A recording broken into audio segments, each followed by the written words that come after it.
One of the five pillars or many pillars in the social determinant of health includes health education and even accessibility. So if you bring it here, people are aware. There are so many nuances in health care that you think you take some things for granted. Oh, it's okay. But today we're going to hear from renowned doctors who are practicing as family doctors that can actually attend and address some of your health issues. We also have free health checks.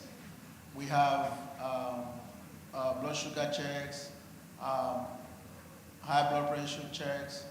So at the back, we are all set up. Nurses are waiting.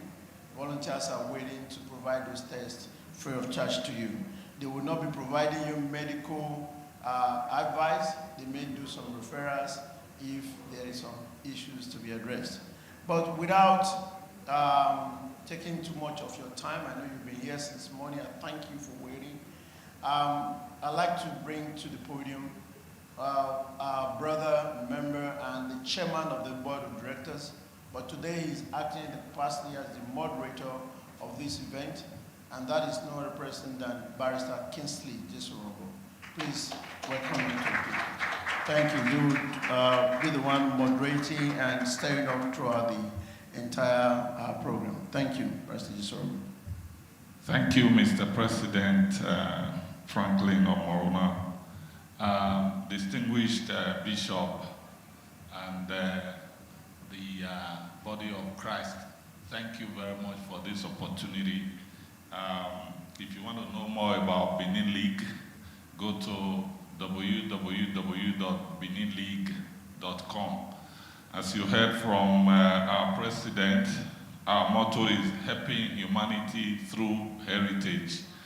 Benin League, as the name implies, is a group of dedicated professionals who have deep sense of pride in our history. And we are here, as Mr. President said, to further our agenda. And it is an honor to have in our midst two medical practitioners, two medical doctors. And as the moderator, I think it might be a very good thing for us to have some sitting arrangement because at some point we are going to have panelists who would be taking questions. So while the first speaker would be coming perhaps to this podium to give his address or educative speech, we would at some point, maybe not at this moment, require that we have seats for the panel of physicians. As many of us know, we often hear health is wealth. So what we've brought here is wealth. And wealth should not be measured only from the perspective of monetary value. In fact, this is also monetary value, if you will. But without much ado, what we are doing first is to hear from Dr. Efosa Igbenobia. And after he concludes his, I think, as he suggested, we are also going to be having a station for some tests to be run. And when that is happening, please, you don't need to leave. As soon as you are tested, you may still benefit. The program is scheduled for over 2 hours, and it may be less or more. But whatever it is, please pay attention, and there is a lot that we can learn. Thank you very much. May I have the honor to invite Dr. Igbenobia to the podium.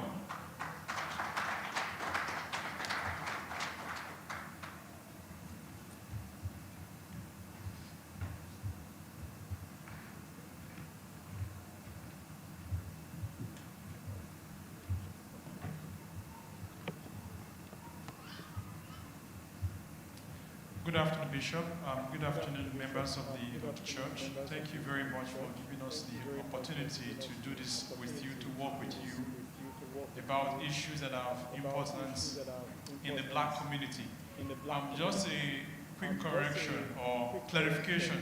So we're going to be here for a talk. This is going to be for like 30, 40 minutes talk that I'm going to do.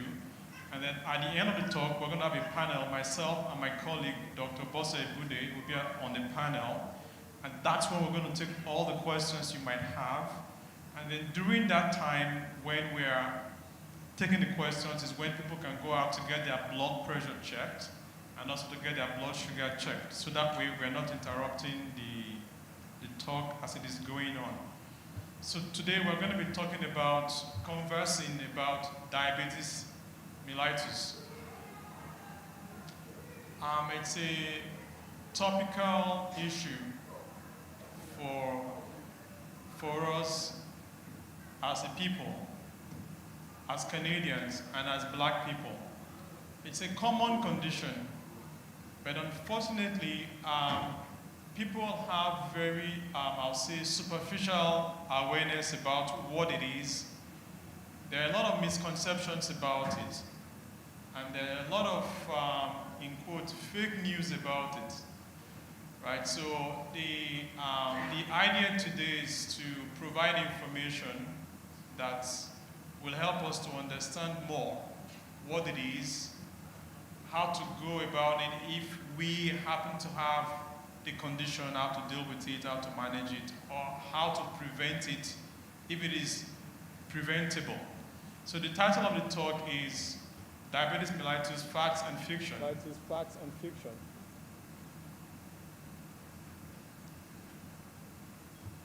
So I always like to have one or two cartoons that make people laugh when I do presentations.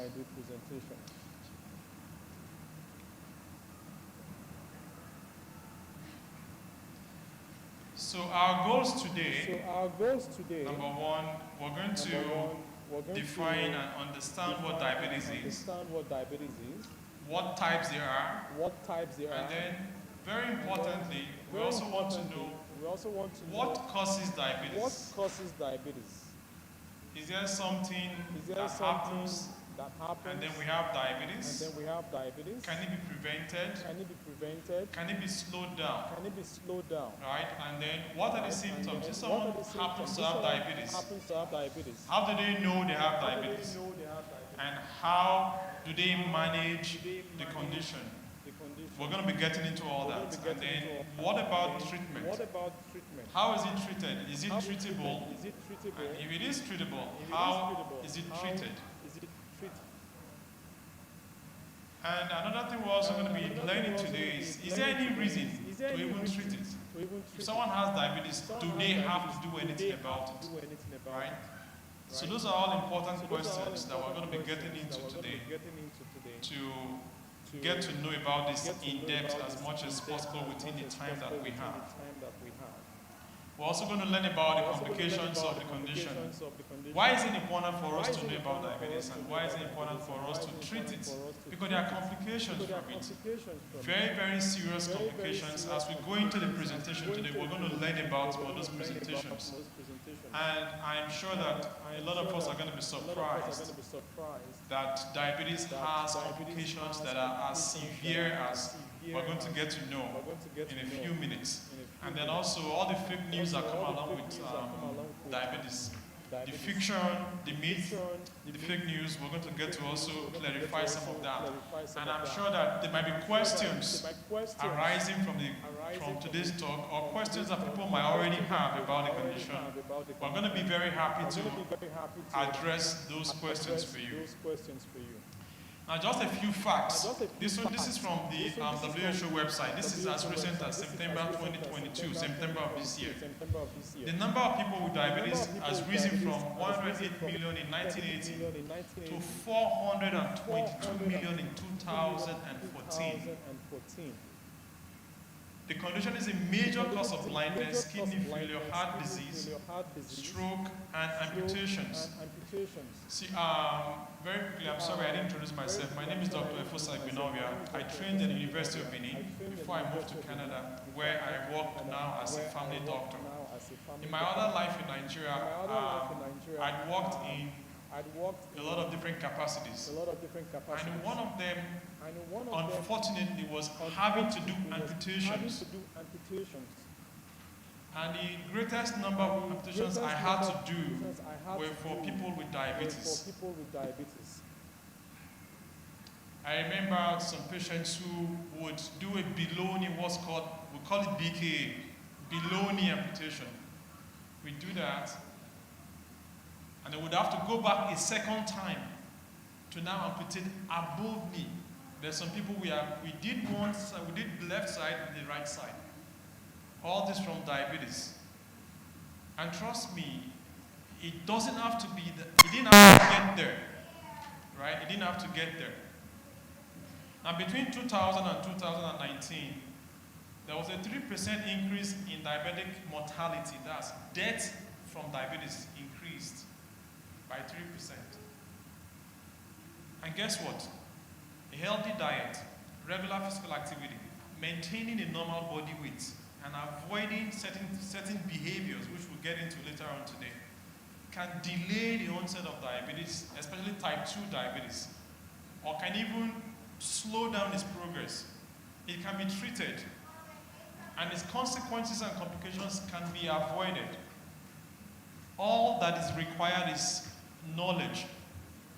See, I went to elementary school, primary school in Benin. My primary school had a motto, knowledge is power. And as I grew older and older in life, I started to see this manifest. The man who has knowledge is a powerful man. Knowledge is indeed power. In so many areas of life, I've seen this manifest. It's even more so in healthcare. When you know, it can prevent, it can do a lot of things to your advantage. Now this table, I don't know how clear it is or how visible it is there. You can see one that is highlighted. So this is like the data for the prevalence of diabetes for Canada by province broken down. So you have Ontario highlighted there. Now, the prevalence of diabetes generally in Canada is about 10%. That's 1 in 10 Canadians has diabetes. That is officially diagnosed. Type 1, type 2, 1 in 10 Canadian has it. Then if you lump everything together, because we in healthcare believe very much that the diabetes is not, the prevalence is not very well known, in the sense that there are people who have diabetes that have not been diagnosed. So if we pull all that together, the ones who have been diagnosed, the ones yet to be diagnosed, who don't even know they have it, if we put all of them together, it's about 30%. So think about that, 3 out of 10 people have diabetes that they may not even know they have. For those who know it officially, type 1, type 2 put together, 1 in 10 people have diabetes. Now in Canada, I think by the last census count, we're about 33 million or so. That's, you're looking at about 11 million people. That is a lot of people. And if you go into the cost of that, in Ontario, that costs about 1.7 billion Canadian dollars. That's for medication, for complications, for time lost from work, and things like that. So now, what is diabetes? It's a condition in which your sugar, which is glucose to us, the levels are persistently elevated. I'm going to be addressing one of the misconceptions we have down the road. So diabetes is a condition where you have someone's blood sugar persistently elevated all the time. And this could be from one of two things. Number one, the person's body is not making insulin. Insulin is a hormone, it's a chemical in your body that helps you to manage sugar. Sugar comes from not only the sugar you put in your tea or coffee, but from anything you eat that is carbohydrate. Your bread, your pasta, your rice, your potatoes, your eba, your pounded yam, your amala, your plantain, your yam, your cocoyam. All of those things, they're all carbohydrates. And the only way your body understands how to use them is to break them into sugar first. But that's not what causes diabetes. It is when your body is no longer able to manage it. Your body has a chemical that God has assigned to it to help you manage your sugar, right? So now that chemical is called insulin. When your body is not making it, that is type 1 diabetes. We're going to go into that. And when your body is making it but not able to use it well, or what your body is making is insufficient, then your sugar is not controlled. Your sugar gets higher and higher and higher. That is type 2 diabetes. So the classifications, you have two basic types, type 1, type 2, and then you have gestational diabetes. In type 1, the person's body does not make any insulin at all. Type 1, the person's body does not make any insulin. So the sugar is just there in the bloodstream. Usually, now another question you want to ask is, okay, if I eat eba, rice, pounded yam, and all that, and it breaks down the sugar, then what happens? That is the fuel. Just like you need dollars to operate your life day to day, the currency with which your body operates is sugar. Your brain needs sugar for energy. Your muscles, your organs, all the metabolic things that happen inside your body depend on your sugar. So what happens is your body breaks down the sugar, it's in your bloodstream. Insulin helps your muscles to use it. Insulin helps to transport it to the different areas where it is needed, right? Your brain, your muscles, your kidney, your liver, and all that. And then also sometimes, like we also have currency change. You can change dollar to pounds, to naira, to Canadian dollar, and all that. That's how glucose also sometimes can be transformed from one component into a different. It's transformed. So insulin helps all this to happen.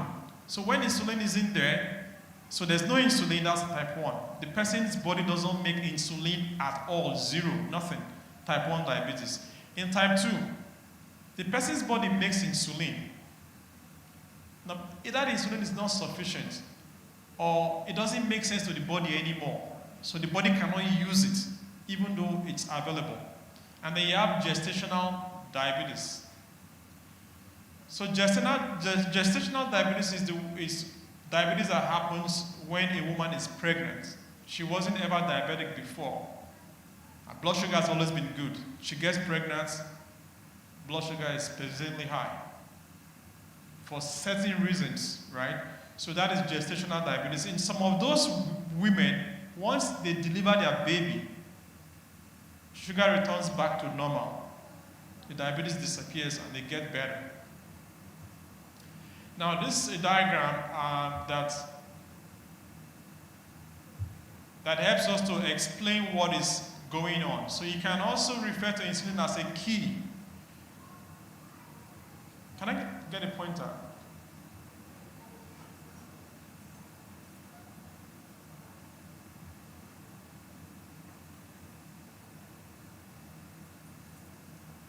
Peter, can I get a pointer? All right, okay.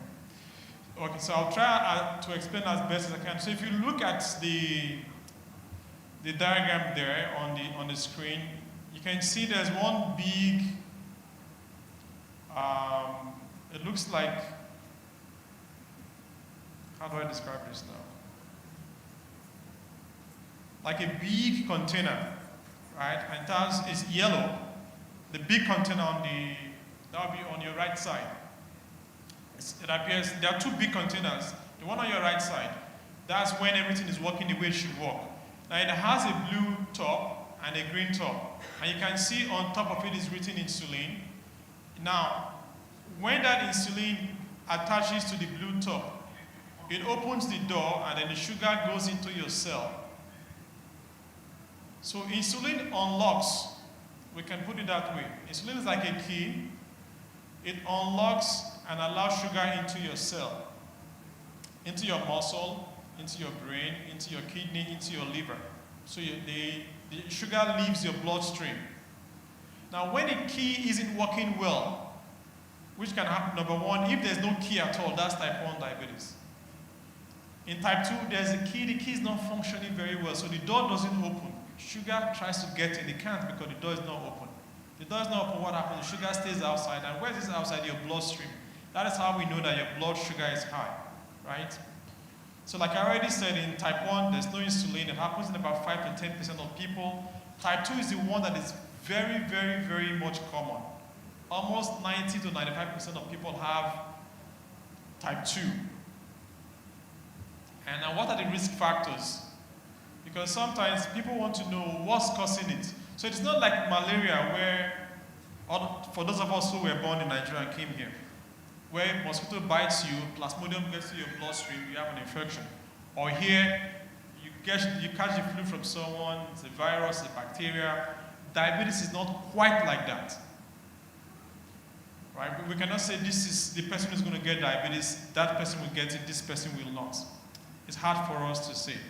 But after many years of doing studies and doing research, we are able to identify risk factors that will point to someone who likely might have diabetes. Doesn't mean that person will.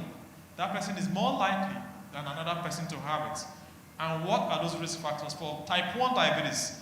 If you have a family history, that means if someone in your family already has that type 1 diabetes, you are more likely to have it. Doesn't mean you are going to have it, right? And another risk factor is that type 1 diabetes it happens more in younger people. It used to, in the past, the naming and description for diabetes has changed over the years. It used to be called diabetes of the young, right? So it happens more in adolescents, in children, and in much younger adults. And that's in the people where you're going to find type 1 diabetes. Type 2, that is where it gets interesting. Interesting in the sense that even though you might not have control over it, but to a large extent, there are things you can do. Why? Because the risk factors, some of them you can change some of the risk factors. So in type 2 diabetes, what are the risk factors? I'll break them down into 2 categories. The category that you cannot change and the category that you can change, right? Now, type 2 diabetes is more common in older people. That's why here in Canada, when you're 40 years old, even if your doctor has never checked your blood, done a blood test for you, there's a guideline and recommendation for him to do so at 40 to get your blood, do a blood test to check your sugar level and things like that, because it's more common as you're growing older, right? So it's more common in older people, it's more common in black people, it's more common in indigenous people, it's more common in Asian people. Right? That is type 2 diabetes. For some reason, type 2 diabetes is more common in black people, more common in Asian people. Just like high blood pressure is also more common with black people as well, right? And then, what are the other risk factors? Your lifestyle. Lifestyle is very, very important, very big on this, right? But this is going to be in our fake news section. Because someone eats amala and pounded yam and plantain doesn't mean he's going to have diabetes. Doesn't mean so at all, right? Let us understand it. Diabetes is because your body, type 2 diabetes now is because your body's insulin is not working very well anymore. I'll just spend a minute or two to add more information on that. Your body is making, in type 2 diabetes, your body is making insulin. Right? Your body is making insulin in type 2 diabetes. But your body doesn't understand the insulin anymore. The key doesn't fit into the hole anymore. So because of that, the sugar doesn't get to where it's supposed to get to. And it just stays there and starts to build up. Then because your body is not understanding, and because God has made your body to be so, if you understand how your body works, you got to know that there must be someone who made this. Now, because your sugar is not responding to insulin anymore, It piles up in your blood system. As it is piling up, it's sending signal for your body to send out more insulin. And this is sugar you're free now. Come clear and come out. And the body is not clear. Insulin comes, tries to open the door, doesn't open, sugar piles up outside. The sugar is sending signal. We don't many here now, no room, no place. Send more. Your body makes more insulin. So your body is ramping up production of insulin. That's in type 2 diabetes. Your body is ramping up its production of insulin. Ramping up, ramping up, ramping up. So think about it. It gets to the point of overuse. Right? It gets to the point of overuse. So what happens? It breaks down. Just like anything, if you use anything too much, it breaks down without service or without maintenance. That's what happens with the body. So your pancreas is where insulin is made, right? And then because your body is not responding very well, try the key on the door, the key breaks, try the key on the door, the key breaks, but meanwhile, sugar is just piling up, and sending the signal. We did here, clear us, we did here, clear us, and nothing is clearing them. Sending the signal, make more, make more, make more. More is being made, it gets to the point, the cells start to die. The cells that make your insulin start to die, and then it gets to the point in type 2 diabetes, your body is no longer making sufficient insulin. So now there's two problems. Number one, insulin is not working well. Your body is making it sufficient supply, not working well, to the point now where it is not making sufficient anymore. Right? That is type 2 diabetes. Right now, we already just went over all this. How does one get diabetes? Depends on the type. Type 1, no insulin. Type 2, insufficient insulin. And then the risk factors, obesity, age, ethnicity, black people, Asians, family history, and all that. Because when there's someone in your family who has diabetes, whether it's type 1 or type 2, you're more likely to have it as well. Doesn't mean you are going to have it. You're more likely to have it. So think about it like this. You're black. Your mother was diabetic. Your uncle was diabetic. You have a brother who was diabetic. And then you are obese. And then you are 45. You are inactive. You are so busy. You are holding down 2 jobs because there's so much you have to look after yourself here in Ontario or Canada, and then you have to also, send some things home. Because of that, you have to do so much. So you don't have time to look after yourself, no time to exercise. When people mention exercise, who get time for that kind of thing? There's no time for any of all that. So there's inactivity, there's overwork, you're black, mother is diabetic, uncle is diabetic, auntie is diabetic, sister is diabetic, brother is diabetic. You're not diabetic yet, you're 45. You have all the factors. It is just waiting to happen. Right? So that's what you want to look at. So we already went over all this. These are the risk factors. And I did not repeat so that it will sink in. The risk factors. Right? These are the risk factors. We need to be aware of the risk factors, because when we are aware of those risk factors, like I said, there are 2 categories. The one you cannot change. I cannot change that I'm a black man. I don't know anyone can. Me, I don't fit. I cannot change the fact that I'm a man. I know that in today's world, we're encouraged to allow room for transgender and things like that, but your genetic makeup at birth is what determines it. You grow to be 25, 30, and then you transgender to male to female. That doesn't change the risk you have for a particular condition. At least there's no studies showing that has happened yet, right? So I can't change that I'm a man. I can't change that I'm black. I can't change that I'm going to grow old and grow older and older and older. But what can I change? If I am inactive, if my job doesn't make me physically active, I'm not a coach of a soccer team or whatever, and my job doesn't require me to be physically active, I have to factor that in. If I am overweight or obese, I have to factor that in to say, okay, what can I do about this? What changes can I make? And then I have to also look into my diet. Is there room for me to change that? So those are the kind of things that you want to look at, right? If we have questions, please just save your questions. We're going to be a panel. Dr. Ebudi and I will be in that panel, and we can answer all the questions. Now, how do I know if I have diabetes. Right? How do I know if I have diabetes?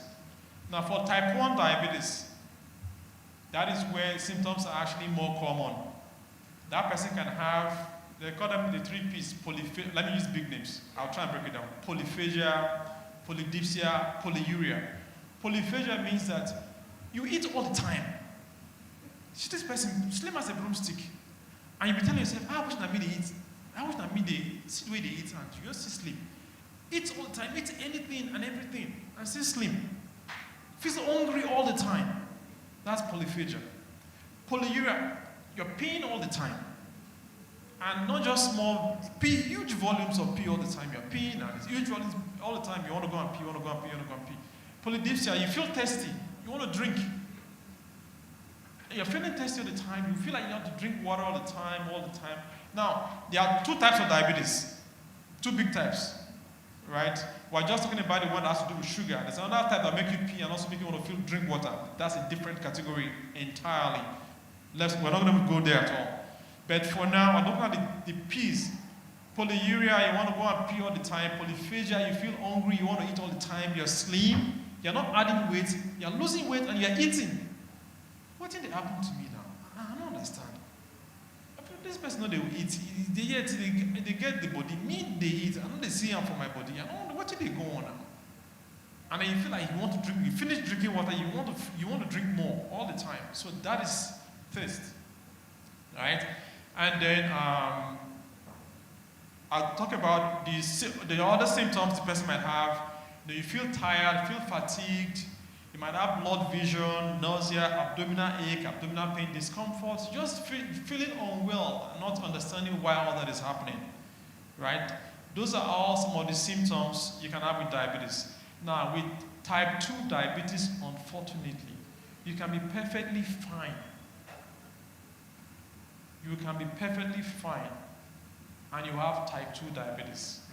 I've actually seen that in the emergency room. People come in almost passing out, going into coma, and all whatnot. And we check their sugar. It's in the roof. If I will have to remove this roof to get to the level where it is. They're like, no, I'm not diabetic. Okay, but this blood was taken from your body.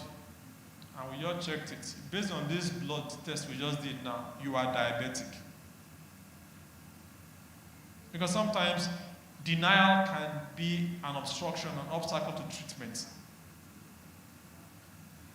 Nobody gets time for our family. I don't understand. This thing where Dr. Yode tell me so, they confuse me. I don't know. I don't understand that. It not be me, now my enemy. Bro, sorry, no verse, now you. Until you accept them, we know if you treat them. Right? So, bros, now you. When you don't accept them, we'll go treat them. If you go back to the very second or third slide with WHO, it is a condition that can be treated. Its complications and consequences can be dealt with only if we accept that that's what it is. Right? So one can be living and be very happy with themselves. No, not me, diabetes, no. Be me. You're healthy, everything is going on, and you're thinking, I don't have it. No. Mistake. You can be well until you're not well. Right? You can be well until you're not well. So it's very, very important to also know that you can have diabetes and not have any symptoms. The fact that you're perfectly well and that your sugar is high, I say, but I feel well.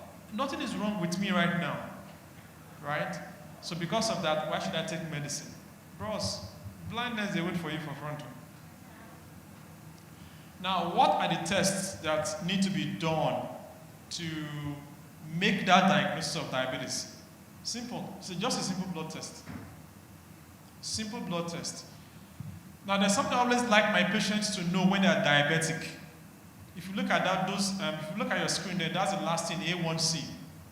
If you are diabetic and you don't know what A1C is, you have a problem. That means you are not interested in your own care. If you are diabetic, you should know what the A1C is, how often you should check it, and what level you should be comfortable with. Very, very important. Very, very, very important. right? So doing your fasting sugar, random blood sugar, the 2-hour postprandial, and then your A1C. I'll let us know the levels. So if you look up there, this is from Diabetes Canada. So I got a lot of my information from different sources. Diabetes Canada, American Diabetic Association, CDC, Health Canada, and all that. If you're looking for information, those are the kind of places you want to go to, because if you go online, I can tell you there's so many good doctors in Google, right? There's so plenty of them. But they're also reliable, dependable information online if you know where to check. So this is the level. So if your fasting sugar is more than 7, or if your A1C is more than 6.5, right, you're diabetic. If you go to your doctor's office and it checks your A1C and it tells you your A1C is 6.5, you are officially diabetic. We can talk about the treatment later, but let's accept one fact first. You are officially diabetic. No run from them. Nobody is and calls you, no be so. Now, there's another category I didn't mention that I was going to leave for now. There's a category of diabetics that we call pre-diabetic or borderline diabetic. So if your A1C is between 6.0 to 6.4, you are pre-diabetic or you are borderline diabetic. That means that you're not there yet. The example I always give to my patients, so if you look at the traffic lights, you have the green, the yellow, and the red. You are at the red, yellow. That is where you are at. You are at the yellow. Right? That's kind of caution. You don't have to be on medicine for that, but that's a warning. This might happen to you eventually. This will progress to diabetes if you don't take necessary action, if you don't take necessary steps. Right? So, pre-diabetes, your blood sugar is between 6.0 and 6.4. That's your A1C. A1C is different from blood sugar, and I explain why it is different, and also explain to you why. So sometimes my patient come to me, I'll tell them, I'm going to do your blood test and come and see me. So they'll do their blood test, they'll come back and they'll see me, I'll tell them your A1C is 6.5. So okay, that's because I just ate breakfast. I'll tell them no. Your A1C has nothing to do with breakfast. It has nothing to do with what food you just ate that morning. You'd have to be eating that kind of food every day for 3 months for it to affect your A1C. Do you know why? So your A1C is a chemical that deposits in your red blood cell, inside the bloodstream. Your red blood cell has an average lifespan of 3 months. So you understand why the one you deposit that morning will not make a change. It's the one you deposit over time, because it has a lifespan of over 3 months. And that's why your doctor also doesn't do it every day. He does it maybe once in 3 months, once in 4 months, once in 6 months. That's how often it is recommended for him to do your A1C. Once every 3 months minimum, once every 6 months, and so on and so forth, right? And that is a more sensitive test, because that test you cannot cheat your doctor on. If you cheat your doctor on that test, that means you'll be behaving well in terms of your diet every day for 90 days. Fantastic. Who gains? You. You are the one who gains. So if then you can't cheat for just 1 day. It's okay. I want to do my test, so I'm not going to just eat this morning. I'll go do one. Make for you're perfect. Not the A1C. Right, some of my patients don't like doing their A1C after Christmas, because you know how it is. Christmas season, plenty of goodies going around, so many temptations. And then you do your A1C on January 2nd, January 5th. The A1C is high. You know, so the A1C, once every 3 months. And it checks any level more than 6.5, you're diabetic. Levels between 6.0 to 6.4, you're pre-diabetic. And then any level from 6 and 5.7, I think, to 5.9, you are at risk. If your A1C is 5.7 to 5.9, you are at risk. If it's from 6.0 to 6.4, you are borderline diabetic. So diabetes don't enter your name. You are borderline diabetic. And then if you are 6.5 and over, you are diabetic. we can, like I said, we can talk about the treatment later on, but accept that fact. It's not a label, it's not a judgment, it's not a condemnation.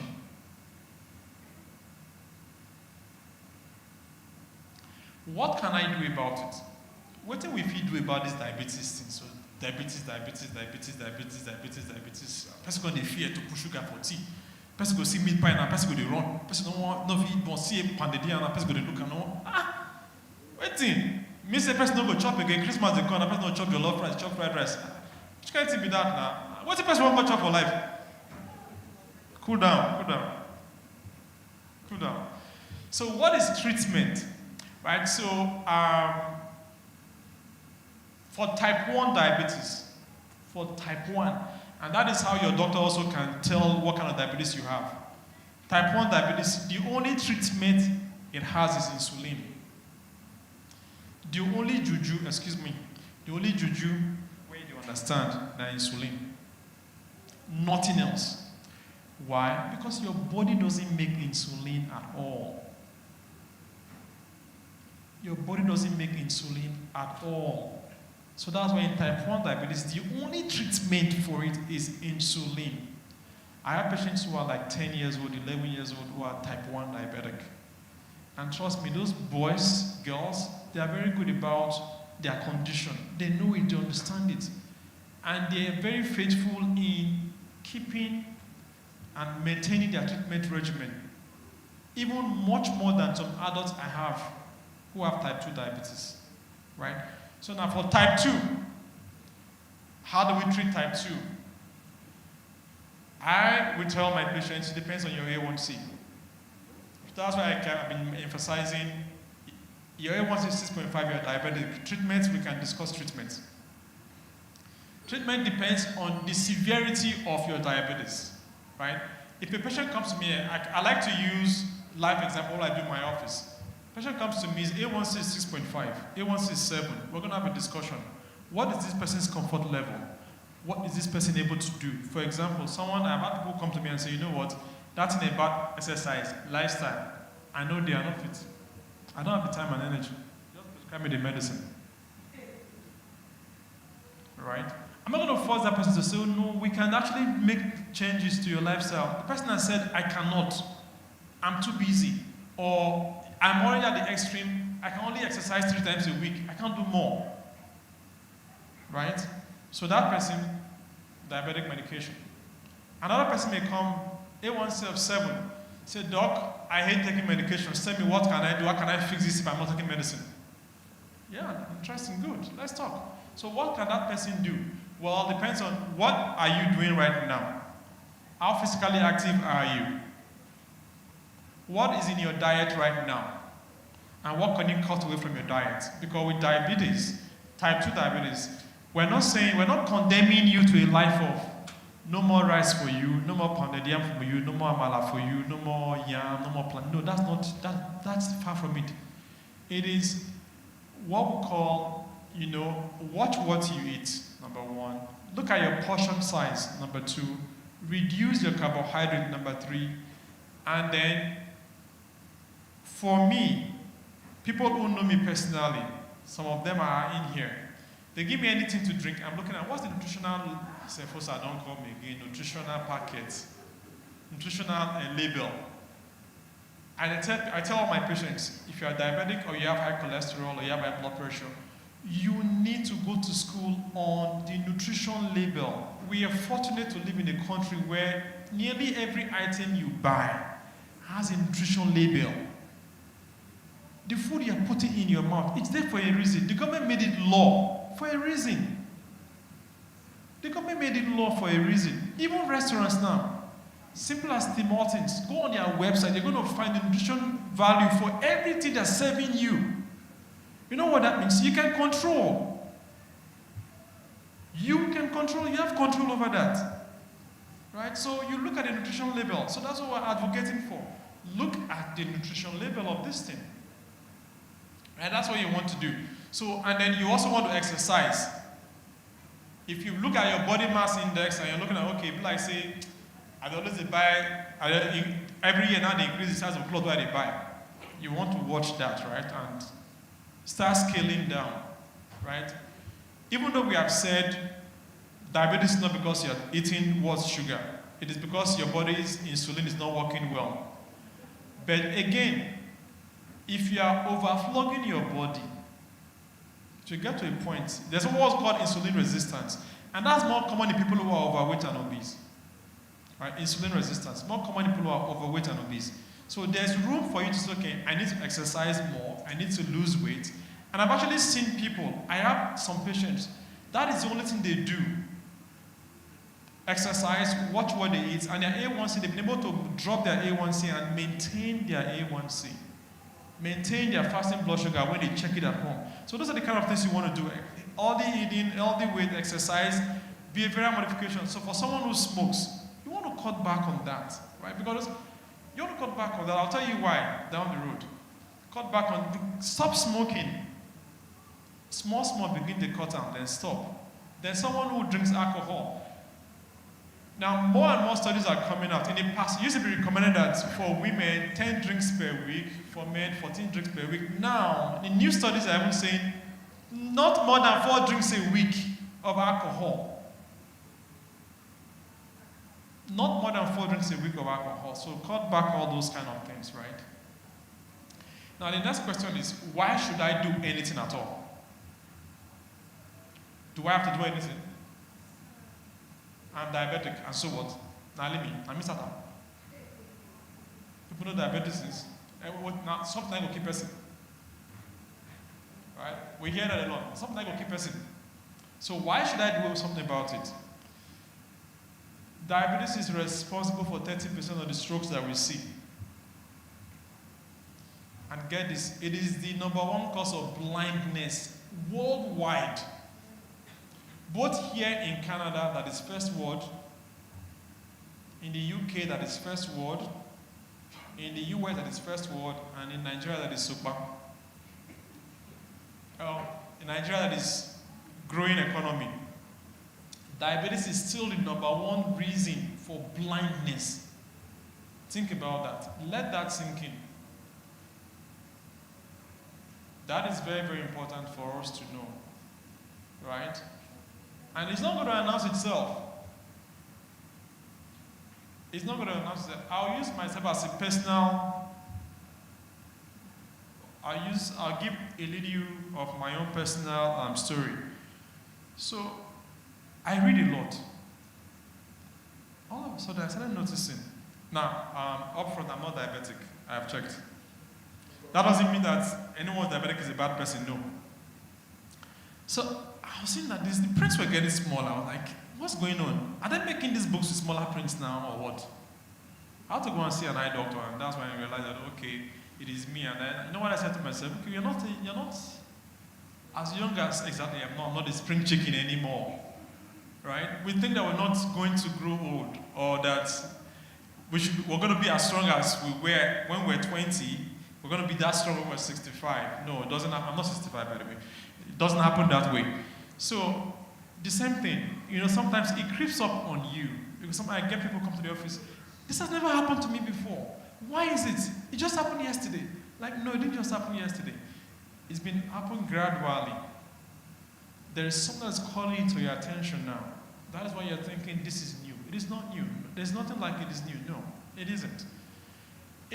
Diabetes is what causes 40% of heart attacks, heart disease, heart failure, heart attack, and things like that. It's all from diabetes, right?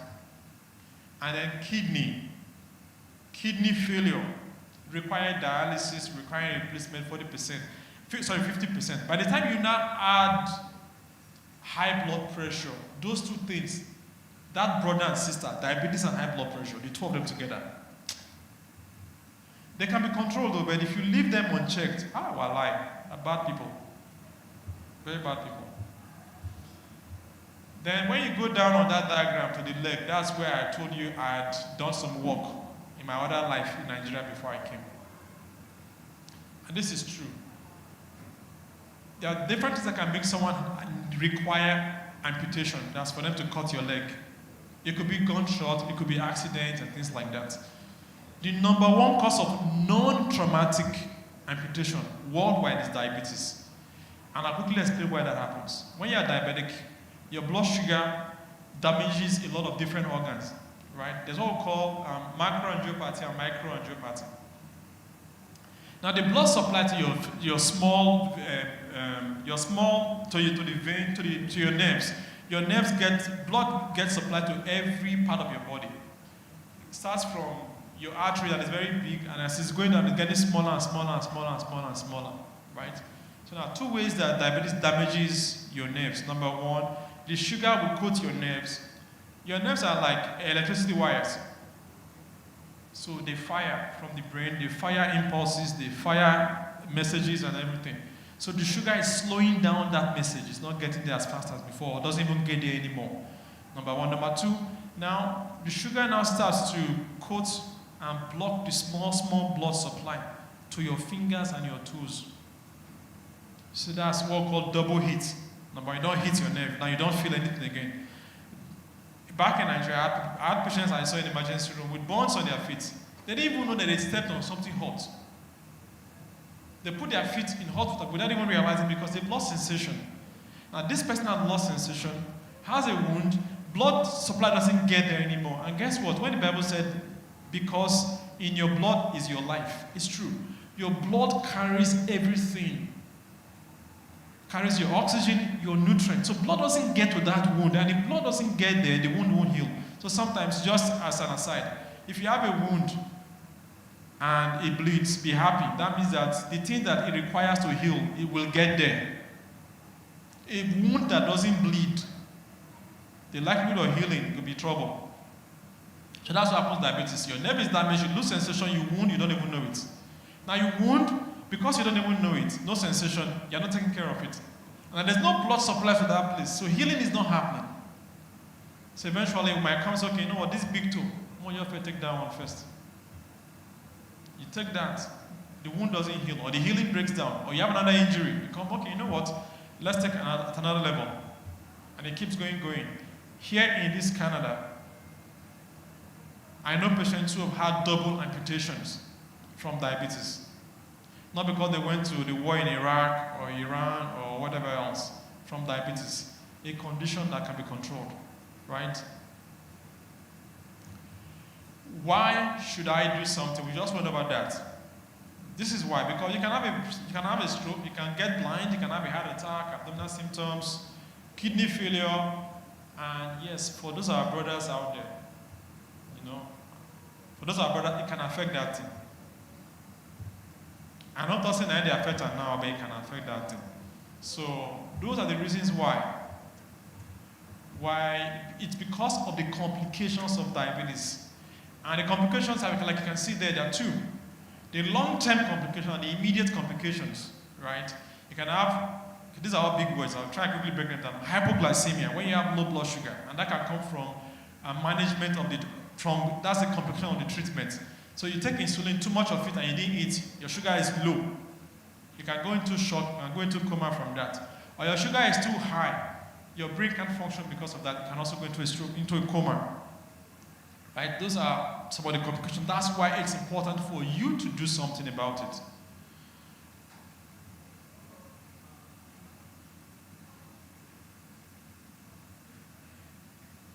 We're missing a slide here.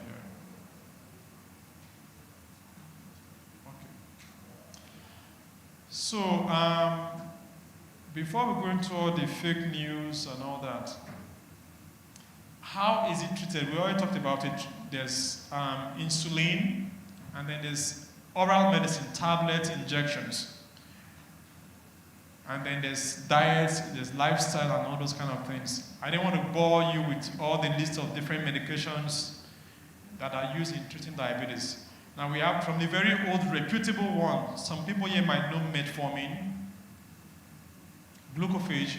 It has been around for a long time. It's like the baba of it all. Someone is type 2 diabetes comes to me, the first thing I prescribe for them is that metformin, except they have any complication or they have any reaction or allergy to it, or they're unable to tolerate the side effect. The first thing is, because it's been around for a long time, trusted and very affordable, so metformin.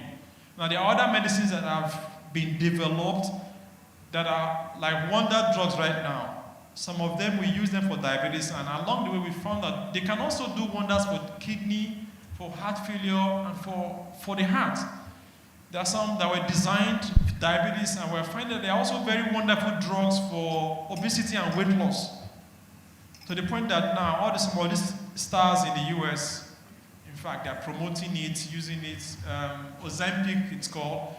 It's one of the newer ones, but even though it's new, it's not so new, but it's been studied, it is safe, and it's an injectable, like once a week injection, and then you're done once every week. So that's all the gamut of the medications that can be used in diabetes. I'm going to leave this slide open so that during the Q&A and panel, I'll leave this slide on. These are some of the fiction and fake news, only about when people develop diabetes. You develop it only when you eat more sugar. If left untreated, only blood sugar is affected, nothing else. That's a lie. You can get blind, you can die, you can have a stroke, you can have a heart attack, your kidney can damage, you can have amputation. Diabetic patients should not have sugar at all in their diet. Or diabetic patient, there's diabetic diet. There's no such thing as diabetic diet. No such thing as that. Right? That doesn't mean you have license to eat everything you see in your sight. No, that's not what we're saying.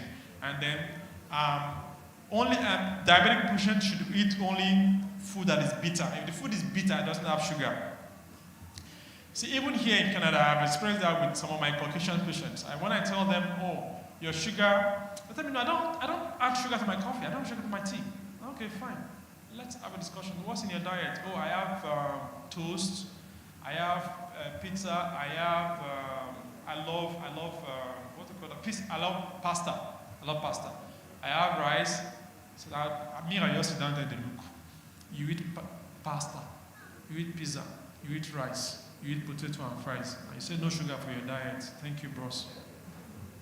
And I explain to them that you see all those things you just named. The only currency in which your body can use them is when it breaks them down into sugar. So all those things are sugar, even though they don't taste like sugar, right? So because it's bitter doesn't mean it doesn't have sugar.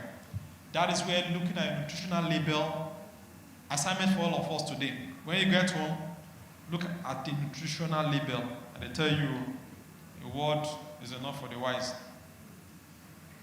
If you are taking medications, you can eat anything you want.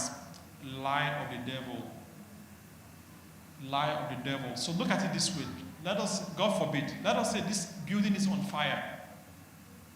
And all of us, like good people, Christians that we are, good Canadian citizens, well brought up, socially conscious people. Someone has called 911, called the fire department, we all go out. And then we have the hose and all that here. We are spraying it, and someone has gone to get a tanker of water, we are spraying the water into the building to try and get the fire out. And then we have two very bad people. They are at the back, they have 2 tanker loads of gasoline, and they are pumping that gasoline into this building.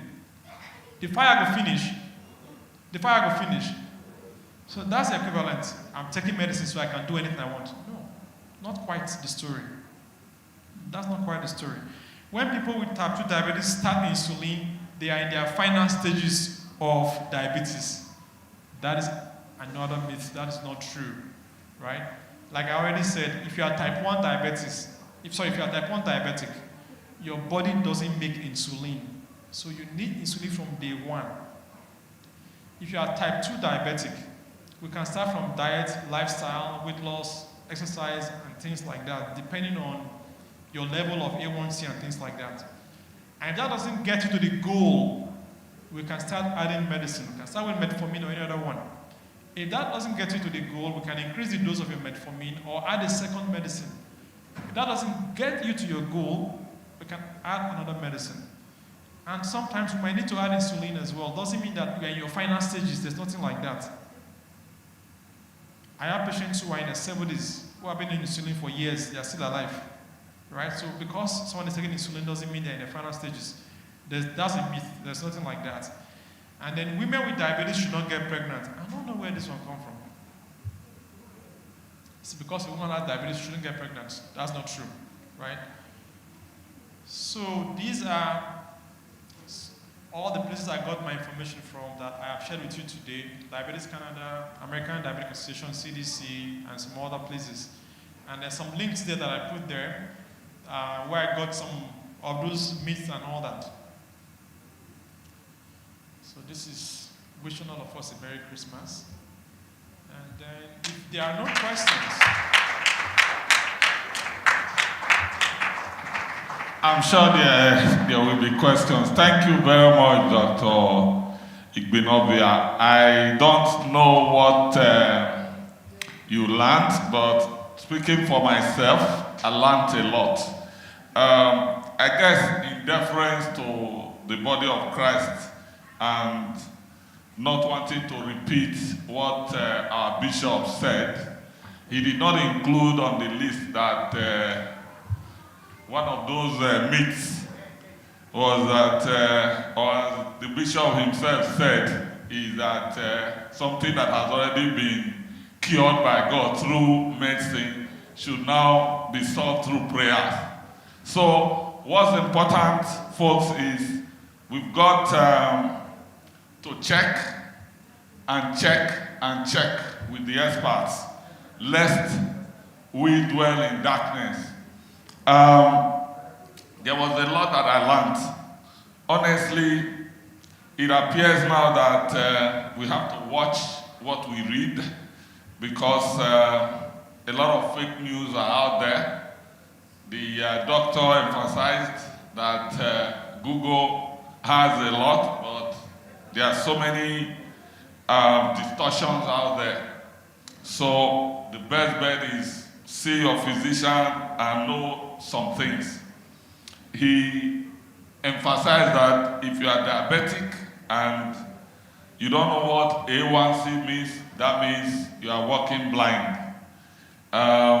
He talked about 3 types of diabetics: type 1, type 2, and the one that was a little confusing, symptomless diabetic. So it means you are diabetic but not diabetic. So, well, what that means is go to your medical practitioner to find out whether you are prone to diabetics. Investigations, and you cannot do this by yourself. I'm sure a lot of people will have questions arising from this, and a lot of dependencies. The good thing is the fact that we are Africans who eat food laced with carbohydrates doesn't necessarily condemn us to a life of diabetics, as long as we moderate what we do. So again, thank you very much, Dr. Igbenobia. Now we are going down there. Some of you might have questions. Please feel free. We cannot fail to take advantage of this opportunity. There are 2 medical practitioners that we have, as I said in the beginning. I'm going to invite first Dr. Bose Ibude.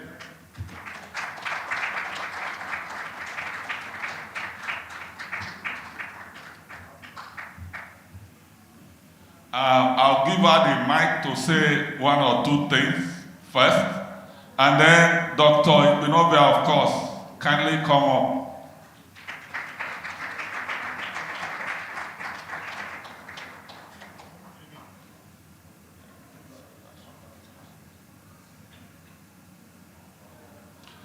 Now, let me give the, okay, yes, there's another microphone.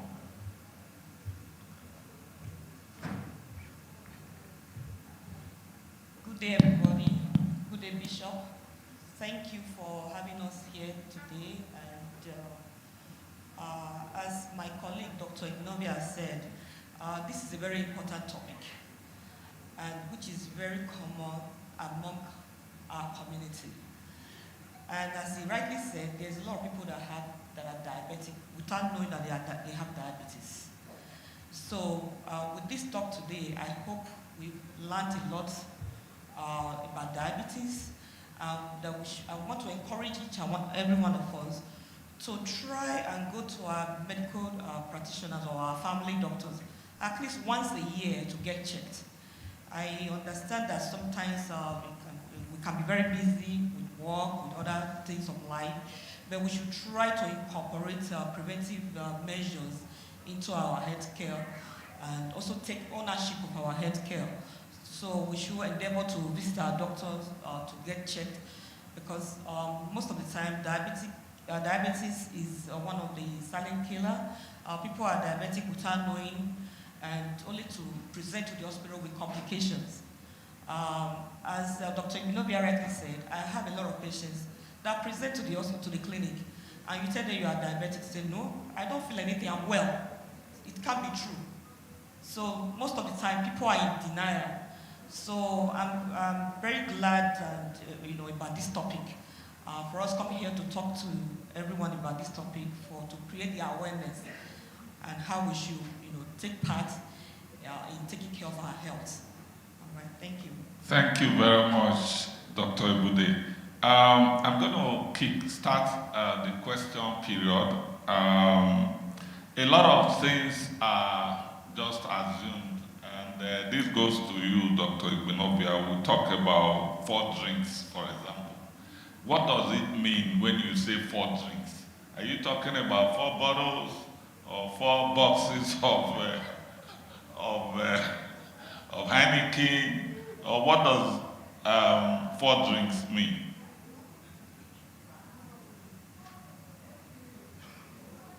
Why? Okay.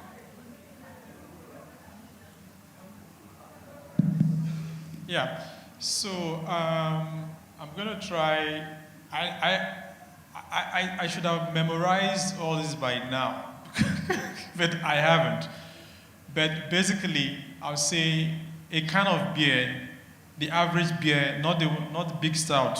I mean, not Nigerian standards. So the average kind of beer here in the Canadian market is 1 drink. Right? The average kind of beer is 1 drink. So if you have, then going by the new guidelines and recommendations coming out recently, I think, is it 6 they said? Okay, 6. Yeah, 6 per week. So 6 drinks. So that's 6 cans of beer. Canadian beer, not be Gouda or Star. A week, yes. Yes, a week, per week, 6 per week. That is beer. And then, yeah, they don't know what the ounces beer, am I aware? So for wine, I think I'll say just a little, let's say 3/4 of a wine glass will be 1 drink. Then not more than 6 of that per week.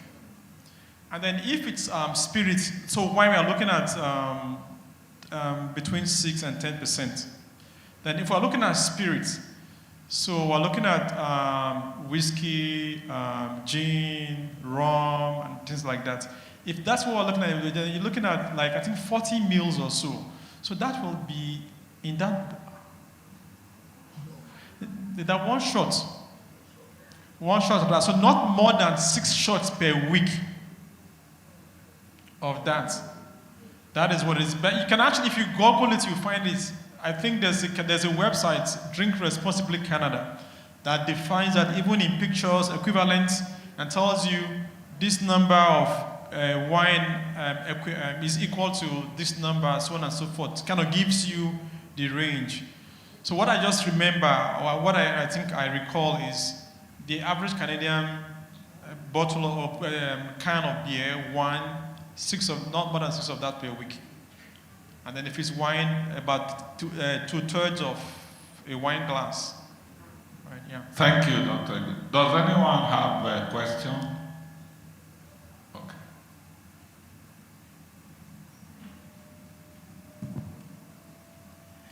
Dr. Efosa, thank you very much. That was a brilliant, very, very informative lecture you gave. You said that we should be looking at the label when we buy stuff. Can you please educate us on what we should be looking for? That's number 1. Very, very important question. I actually had that listed because you read labels and then what? Yeah, thank you. Yes, so what you want to look at, and because what you want to look at is the carbohydrates. Except maybe there's anything that's going on. Let's say, for example, someone who has too much iron, then you can now also start looking at iron whenever you buy stuff. But the most important thing you want to look at is the carbohydrate level. It's going to come, when you look at carbohydrate on that nutrition level, it's going to come as glucides, fiber, and sugar. That is what you're looking at. Because sometimes people come to me and say, no, I don't, when I tell them about what you eat, nutrition and things like that, like, no, I am wheat-free. It's non-wheat, gluten-free. Like, oh my goodness. If you go and actually look at gluten-free bread or gluten-free items, they actually carry more carbohydrate than even wheat. Right? So it is imperative and important. Off the top of my head, because by doing this talk with my patient a lot, I started also looking into this myself. The average 2 slices of bread, 33 grams of carbs. 33 grams of carbs. So, open question, how many people they eat only 2 slices of bread if they eat bread? Okay. See? So, the average 2 slices of bread, 33 grams of carbs, 33 grams of carb, and all of them is sugar. But maybe if any fiber, 2 grams of fiber. So if you take 2 grams from 33, let's say 30 grams. If you have 4 slices of bread, that's 60 grams of carbs. That's your breakfast already. That is your breakfast already. You've not had any snack that day. You've not had any drink because your alcohol contains sugar. And then any other thing you drink that is not sugar-free, contains sugar. Then go to your lunch. Then go to your dinner. Add all that up. So that is why I always tell people there's room to cut back. No one is saying don't eat bread anymore. So if you're eating 4 slices of bread, eat 2. You're going to think to yourself, I cannot cope or I cannot survive. Start it. You don't have to start by just going down to 2. You can start by 3. That's a reduction. But if you don't watch your label, you won't even know. Because that also will now start informing what you buy. Because you go to the grocery store, you're now looking at not just the price. You're looking at how much carb is in this thing. Okay, I'm going to buy this because the carb content. It's lower in carb, not the other one. Right? For example, maybe your coffee, your tea, you buy this, this sweetener. Then you start seeing that, there's actually a low sugar type of it that does the same thing.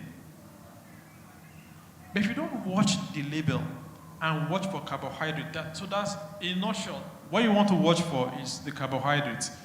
Under the carbohydrates, you're going to find glucide, you're going to find fiber, you're going to find sugar. That's what you're looking at. In addition to what Dr. Ignobia said, when you are looking at your label, you also want to look at the fat. You know, they will give the percentage of the trans fat, the saturated fat. Trans fat and the saturated fat, they are the bad fats that can increase our risk of having other health problems. So we usually will encourage people to go for polyunsaturated fat or fats that are low in trans fat and saturated fats. So you are also looking at, that is the fat or the cholesterol. And apart from that, you're also looking at the sodium. That is the salt. Most of the food we have, they give the salt content. And high sodium diet is very bad for the heart.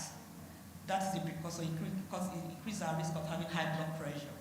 So you want to go for food that are low in sodium, in fat, and carbs. Thank you. Thank you very much. Okay. Before that, I just have one question that borders on the advice you gave with respect to every 3 month testing. What should a patient do if, for example, his or her doctor hasn't requested for a test within the window that they need to be tested? Well, that's easy. You advocate for yourself. Advocate for yourself. So here in Canada, we practice what's called patient-centered, patient-led care. I may be the one who knows it, but it's your body. Right? So you go in, let's use the A1C as an example, because not every test, that 3-month panel is not going to be every blood test that will be on it. There are certain things. So for a diabetic, for example, every 3 months we should check your A1C.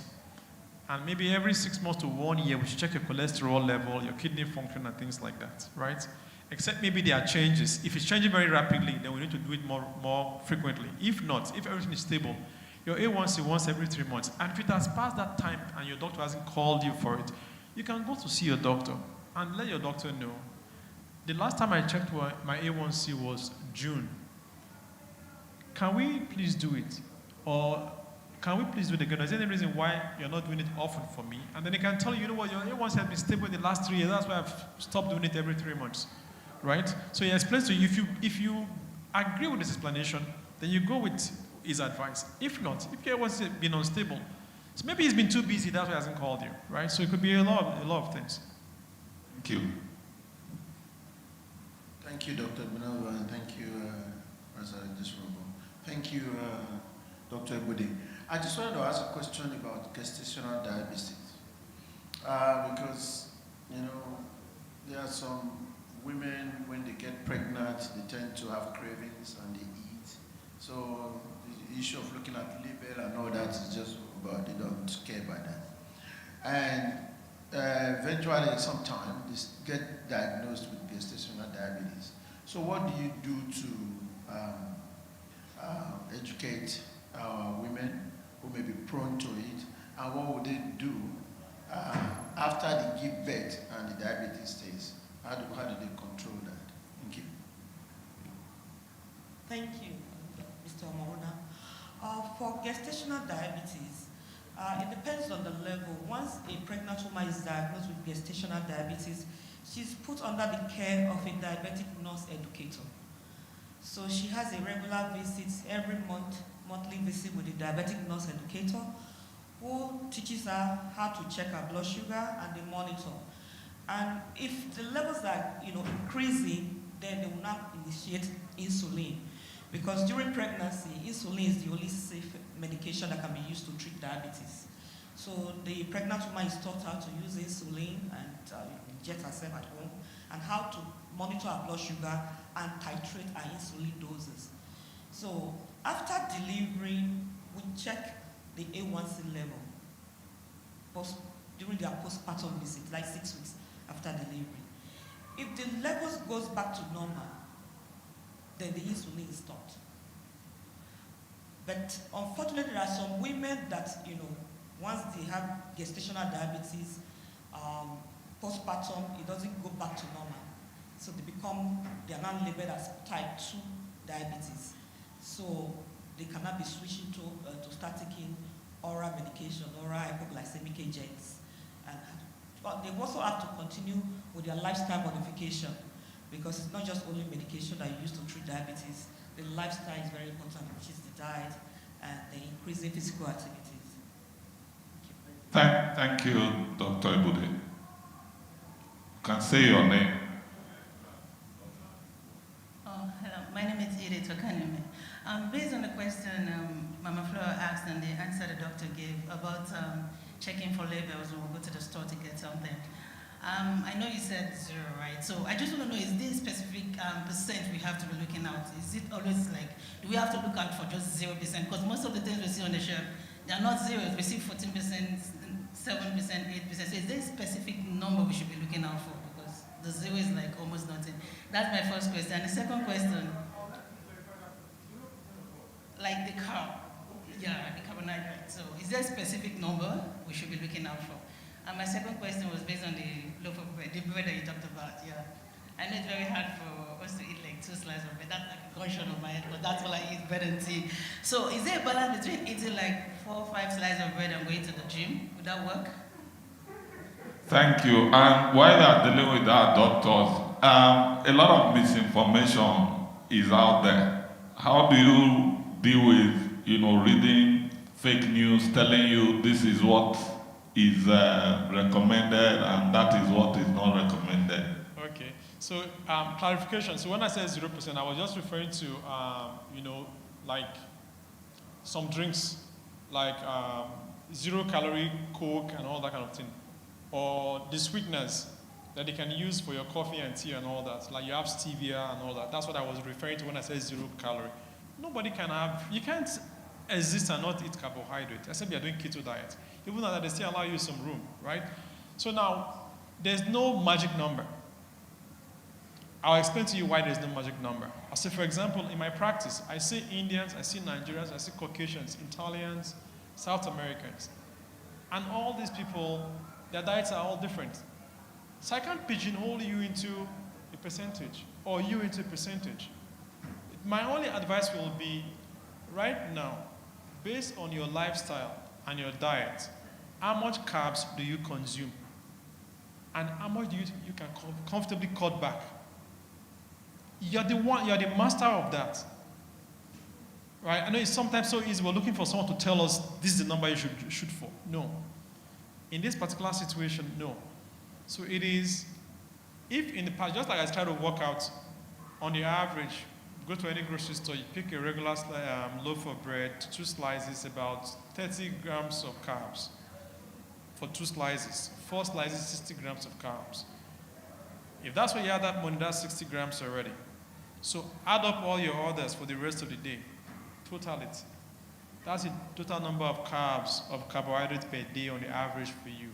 You can then decide, use your own judgment, I want to cut this back by a certain percentage and apply it to all the other things. So that means that instead of having 2 spoonfuls of rice, like dishing my rice into my plate, I watch how much, look at the advice I give to people. Because sometimes the brain can work tricks on us too. As I tell people, dish your rice on your plate. When you get to the table, remove half of it, eat half, leave them. Because when you're dishing from the plate, from the pot, you're telling yourself, now I will reduce them. Now lie. Take your regular. When you get to the table, remove half, eat only half. For example. So that's 50% of that. So if that rice, if less of the 200 carb, I know this is going to be complicated calculation we're doing. So if the total for the day average is 200 grams, and rice is making 70 grams of that, if you remove half from your plate, you remove 35 grams already. And then if instead of 4 slices of bread in the morning, you add only 3, you remove 1/3 from it, or you remove 1/4 from it. So it's all adding up. It's not going to add up overnight, but over time it will add up. And over time you begin to see that, yes, I can actually deal with 3 slices. And one other thing is that sometimes we snack on bread, right? You're hungry. That's what you're snacking on. So this thing is all about, teaching myself, teaching yourself. Why do you eat food? Right? It is knowing why do you eat food. When you answer that question for yourself, it can actually also help you. Because when you understand why you eat, then you can begin to know what kind of choices to make. So, back to your question now, there's no magic number for the nutrition label. It is, this has 15 grams of carb per slice. That's 30 grams for 2 slices. Is there any other bread that has less? If there's none, or even if there is, but I did die for this bread, man. I know fit. You tell yourself, what can I do? I should reduce the number that I eat. Yes, working out is good, but I'll tell you one thing. Your body is also very smart. It gets to a certain level, your body doesn't use up that much anymore. So working out, very, very much important, but that shouldn't be the excuse for, maintaining what you're doing. Because it gets to a point, and that's why people who are doing weight loss, sometimes they tell you they plateaued. They get to a certain point, they are doing everything they can, they're not losing that much weight anymore. Of course, every once in a while you want to do that, right? Maybe you're cutting back now on a certain day, man. I've been dreaming of fried egg and bread. So you want to just spoil yourself that day. You spend an extra 30 minutes in the gym that day, right? But think to yourself, how often are you going to be spending extra time in the gym?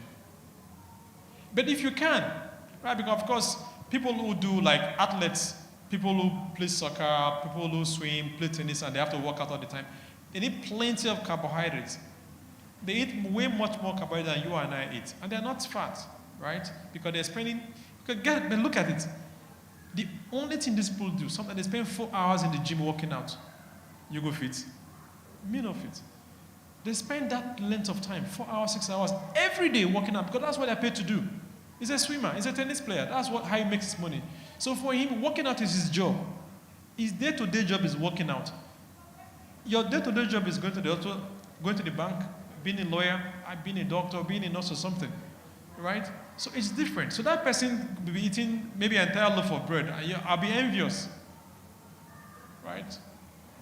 So, are there trusted sources? I know you gave some references. Okay.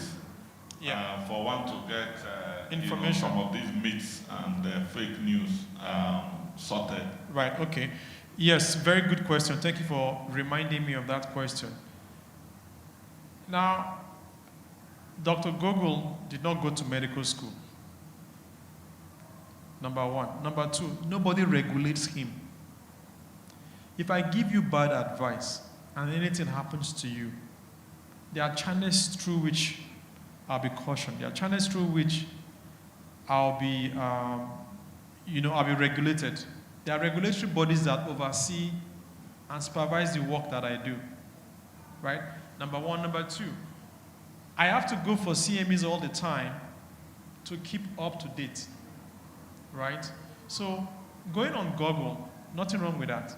But and I always wonder with my patients, because they'll come with a symptom and they'll say, this symptom, they search it online and death, this, that. Okay, I'll search the same symptom and it doesn't give me death.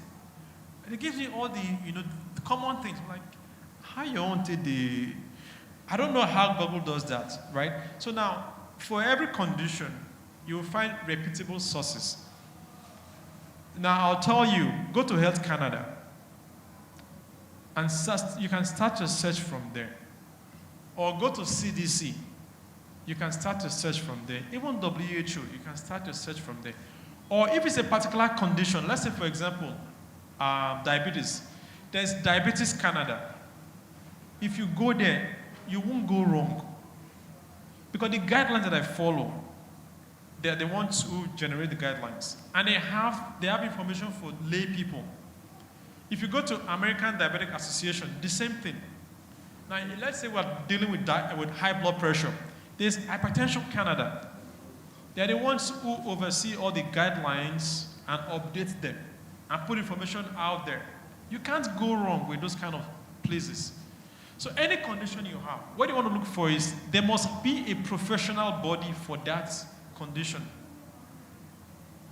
And if you follow the professional body, for example, there's American Orthopedic AAOS, American Academy of Orthopedic Surgeons. If you have any orthopedic issue, for example, knee pain, joint pain, shoulder pain, just go to their website. They have so much information for lay people, so much diagrams, videos, there's so much. So it is just knowing the right place. Another thing you want to ask yourself is, any website you are on, you want to ask yourself, who is behind this website? What training does this person have? What qualification do they have to put this information out there? Because let's say it's a professional website, if you go to their main page, you're going to find a mission statement, vision, goals, and things like that. Or where they get their source of funding from.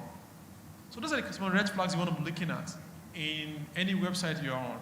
Like if it's just a one-man website, you probably want to check it and run. Except that one man is a doctor. If he's a doctor, look at his qualification. Pull up his name.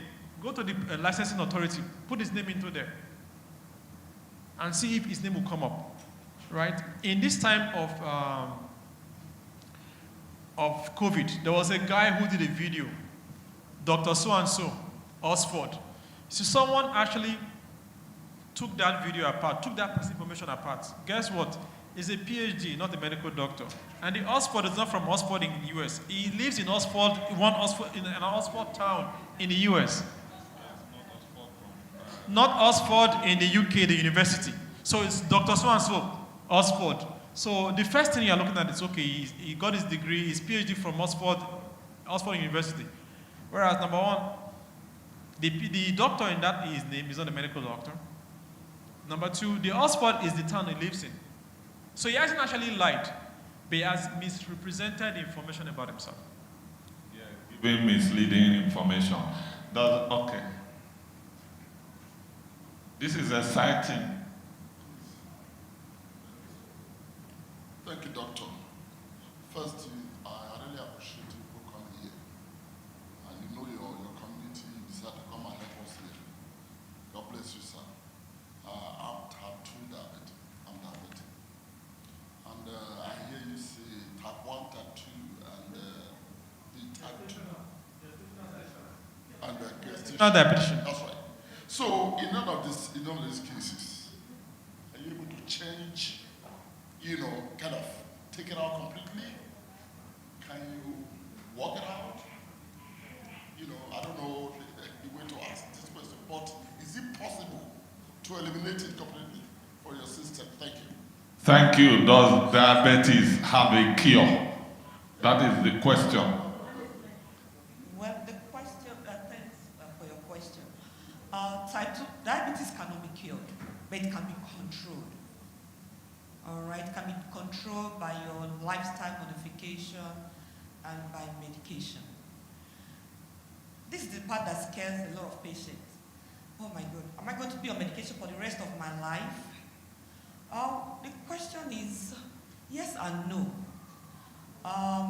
Yes, you may be on medication for the rest of your life if your blood sugar is not well controlled, if you are not adherent to the medication or to lifestyle modification. Then I've had patients that we have to stop their medication because their blood sugar was well controlled over time.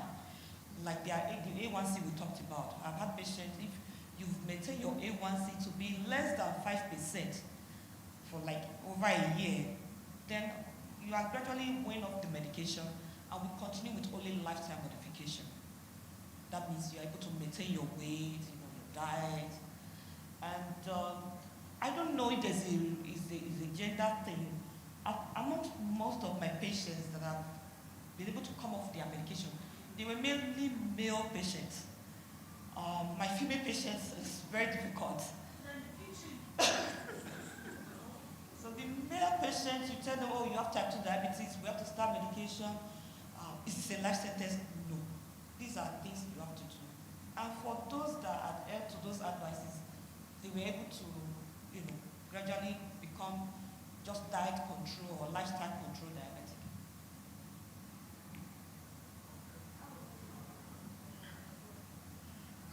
Good evening, Doctor. Just a quick one. I'm going to take my question from the level of an artist to the medical level. If I paint, if the color is too bright, I put something to dull it down. If it is dark, I put something to light it down. For people like us from Africa, we still get some information from, just like you say, Mr. Google, we still get information from our parents, from elderly people, when it comes to things like diabetes and all this.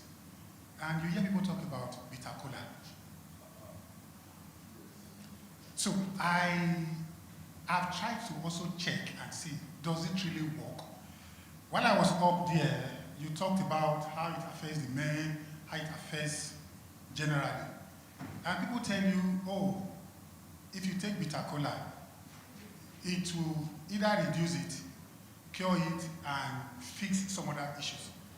Is that true? Okay.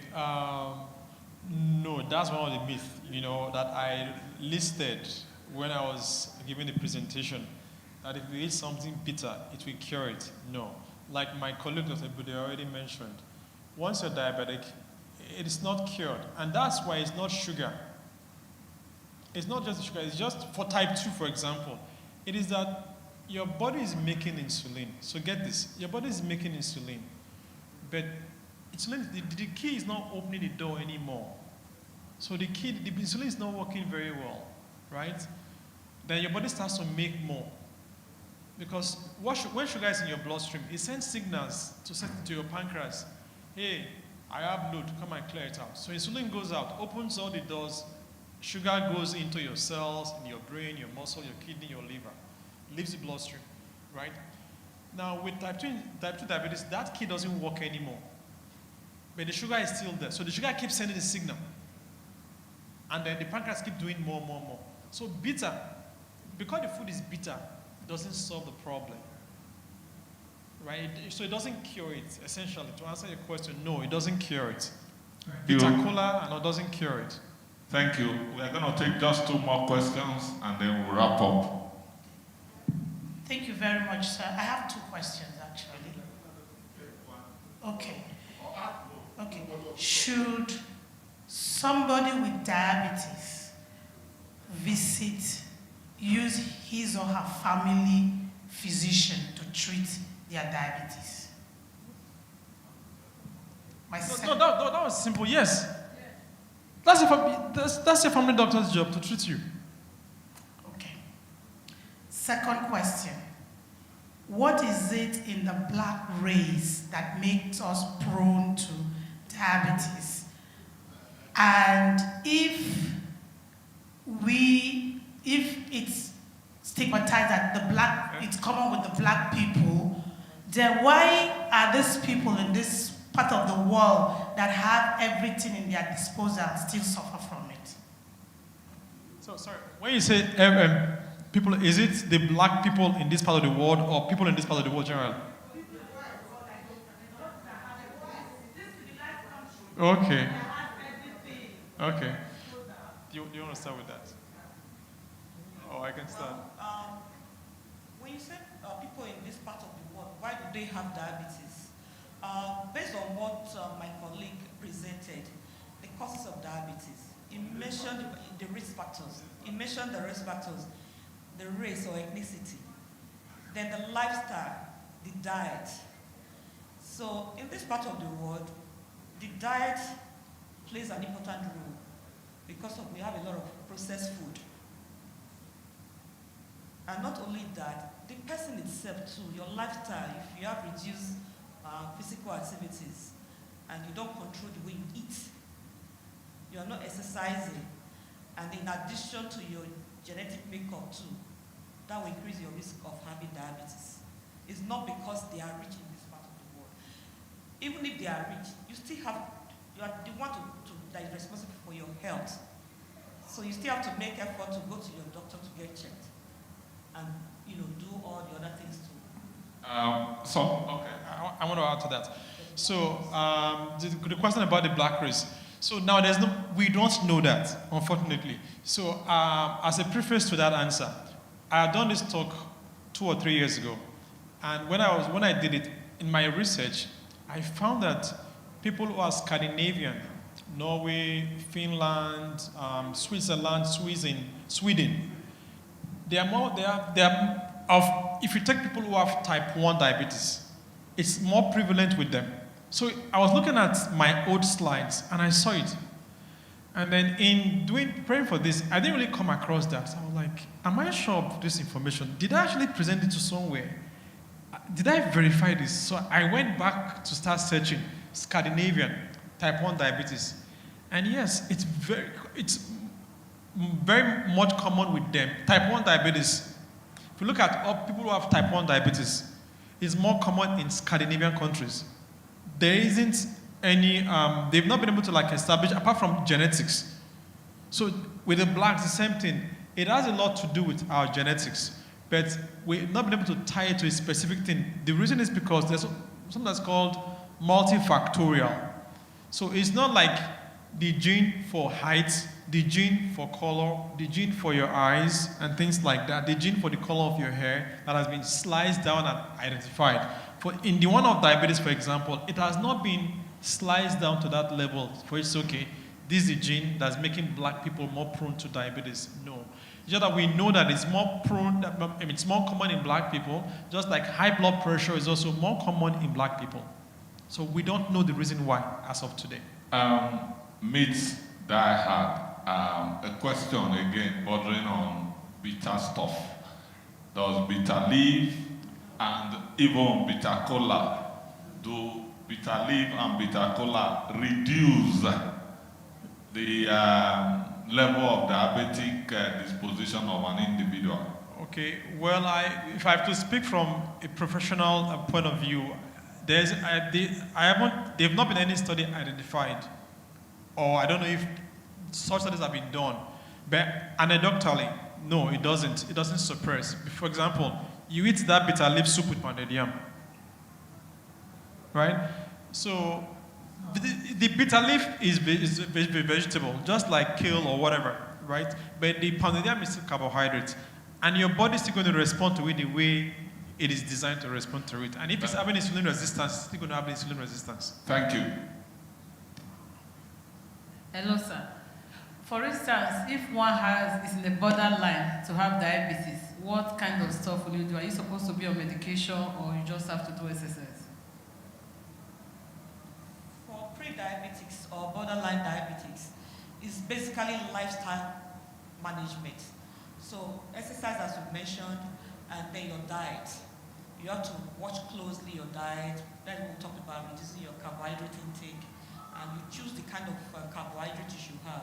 Not simple sugars, more complex sugars, and then you increase your physical activities. So those are things you do. You don't need medication at that level yet.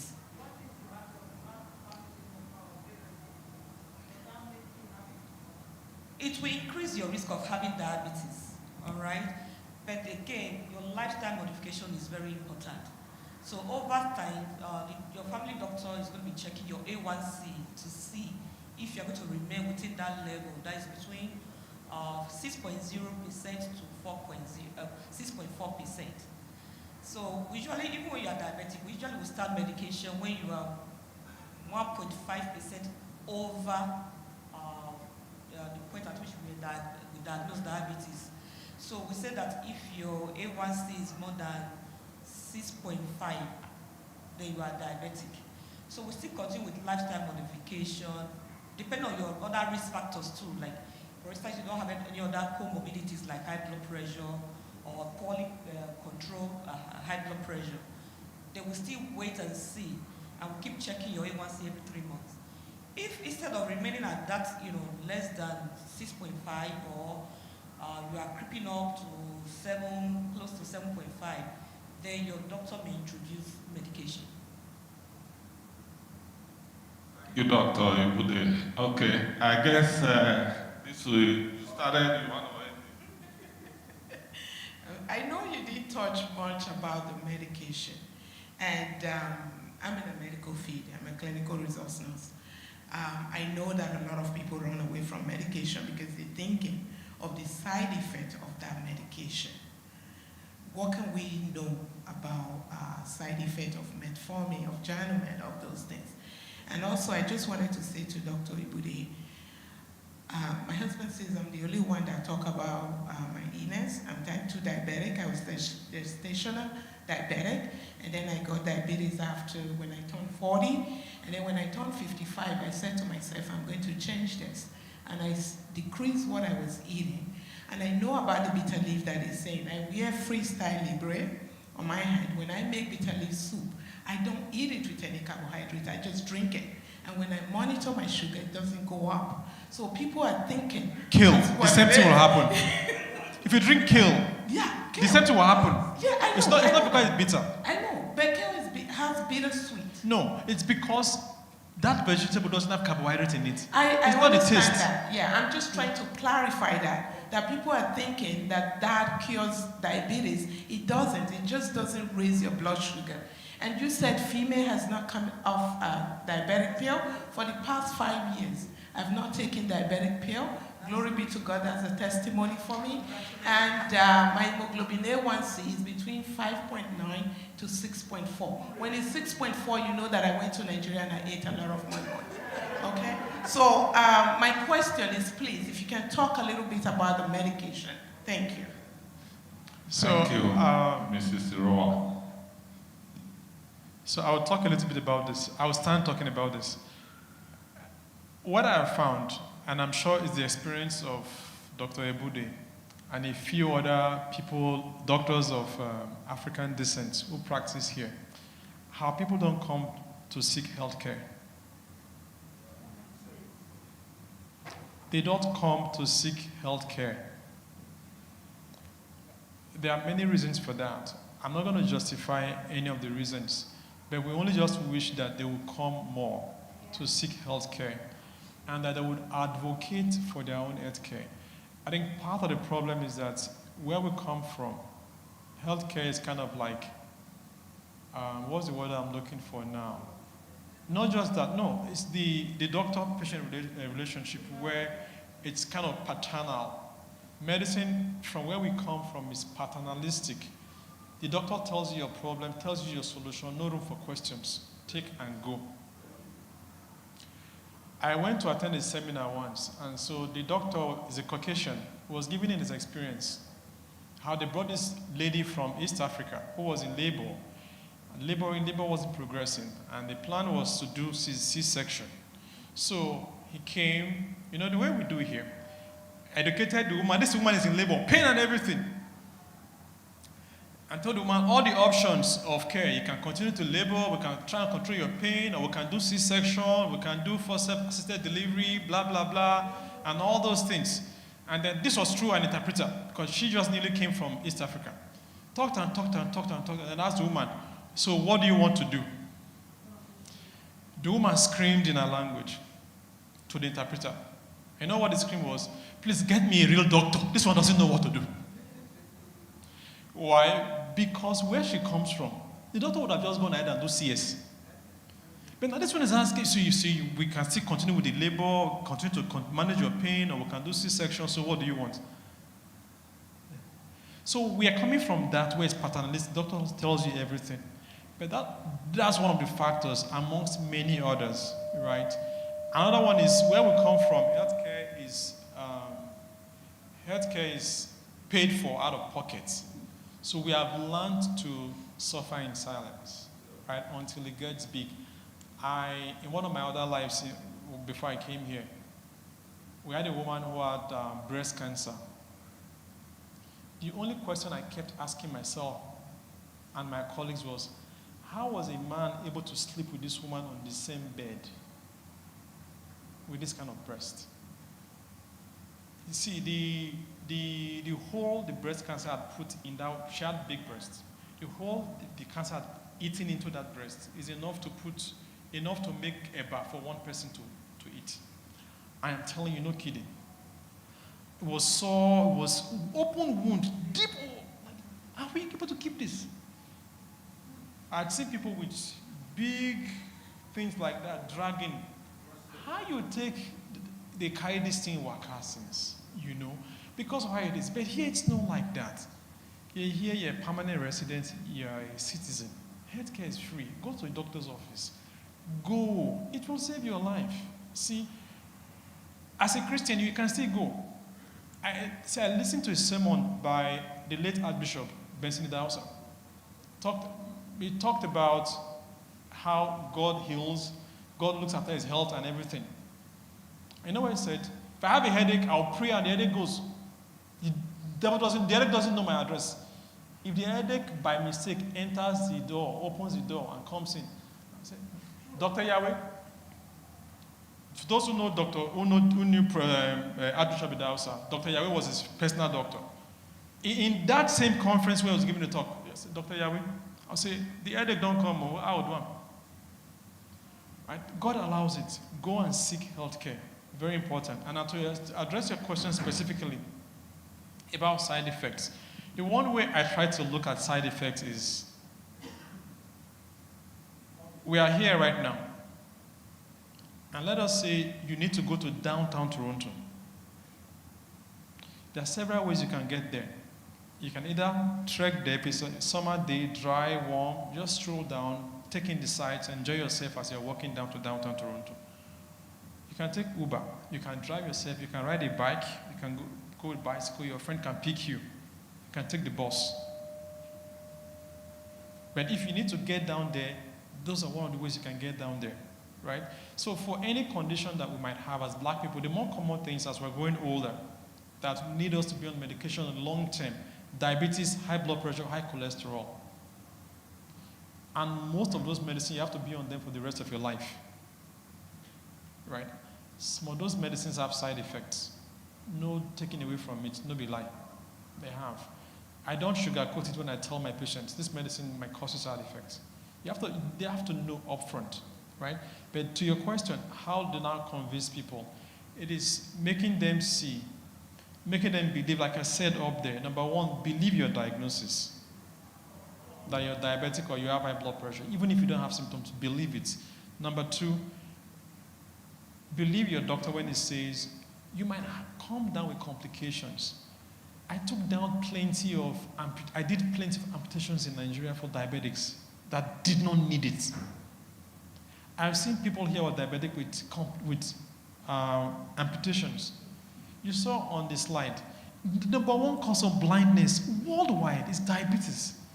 That is why Canadian government, at least the government of Ontario, pays for a diabetic person to have an eye check once every year. Think about it. Why would government pay for you to go and check your eyes?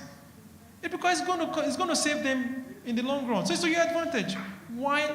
Because diabetes will cause blindness. It causes it through so many mechanisms, right? So you might be fine right now. By the time you start developing those complications, then you've crossed what they will call the Rubicon. It's too late for you to come back. So you need to believe that me taking this medicine is in my best interest. Number one. Then number two, side effects. Okay. So I need to control my blood pressure or I need to control my blood sugar. That is downtown Toronto. So I need to get there one way or another with the safest medication, with the least side effects for me. So it's a trade-off between this medication, let's say metformin, for example, will make me have nausea, make me have diarrhea, make me feel tired, have a funny taste in my mouth, even cause headache. Those are the common side effects of metformin. But okay, what are the upsides? It will get my sugar down, and if my sugar is controlled, my risk of developing complications are significantly reduced. So which one do I prefer more? Which one should I be worried about more? This nausea, this diarrhea. Okay, if the diarrhea is so bad, because diarrhea from metformin can be really bad, trust me. And vomiting. So if you're having any of all those things, you know what? You go back to your doctor and negotiate. This medicine, it's not that I don't want to take medicine for my diabetes, so this one, I can't handle it. Every time I'm going to do like this, looking for bathroom all the time. Doc, is there no other medicine we can try? Yes, you can go to other medicines. Sometimes cost also becomes part of the whole discussion, right? Because some of the safer one might be more expensive and all that, you know. But at least go and see your doctor. At least go and check your blood sugar. If you know anyone here who is 40 years old, tell them to go and see their doctor. If they don't know what their A1C is, they should know. If they don't know what their cholesterol is, they should know. They should go to their doctor and get it checked. It is free. They are not paying for it. It's only going to cost them time. They should go and do all those things.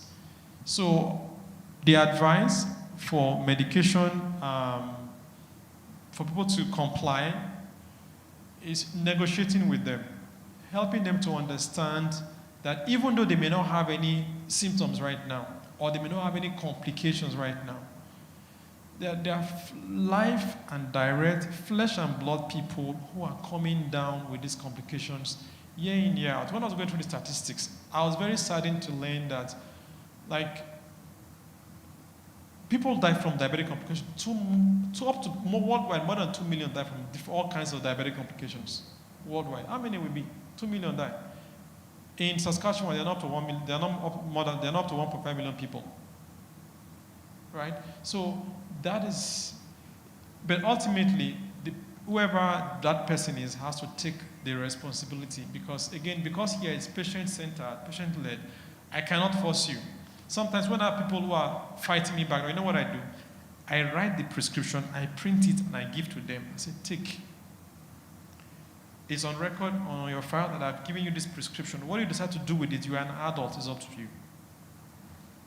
Thank you. I think we are coming to the close of this. I saw one more hand. You can come. I don't want to deny the last examiner.